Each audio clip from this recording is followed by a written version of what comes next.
Back in World War II, a large portion of remote desert land in California, Arizona, and Nevada served as a training ground for preparing troops for desert warfare in North Africa.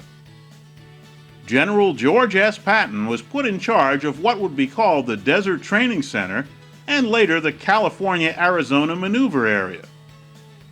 At Chirrocco Summit, just off Interstate 10, the Patton Museum tells the story of this unique training ground and also displays some of the heavy mechanized weapons that plied the region during the war.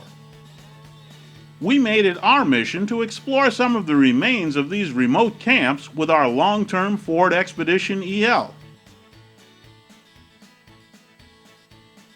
More than 200,000 military personnel call this more than 31,000 square mile area home at some point during its operations from 1942 until 1944. Although most of the structures at the various camps were of temporary wood and canvas construction and are long gone, you'll still find clearly delineated rock-lined walkways and roads marking the locations and outlines of the training facilities. There are a few building foundations remaining, most notably at Rice Airfield, where you can also see the abandoned concrete tie-down pads for planes as well as overgrown runways.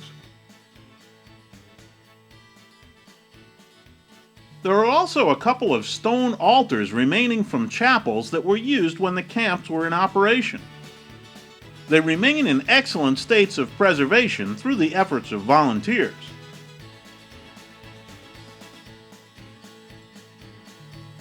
At Camp Iron Mountain, inside a fenced-off area, you'll find the remains of a giant relief map of the entire California-Arizona Maneuver Area.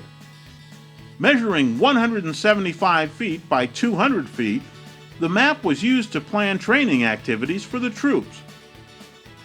Elevated wooden walkways allow General Patton and other leaders easy access and viewing of various portions of the map. Today, only the weathered stumps of the walkway supports remain, and if you didn't already know what you were looking at, you'd hardly recognize the map for what it was.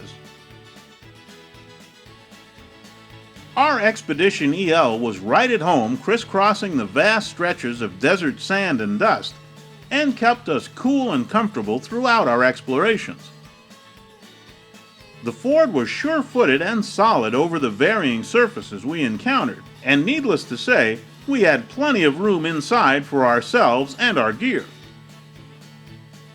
Compared to the kinds of conditions the troops had to deal with while training here decades ago, we felt a bit embarrassed by the ease with which we conquered the terrain in our expedition.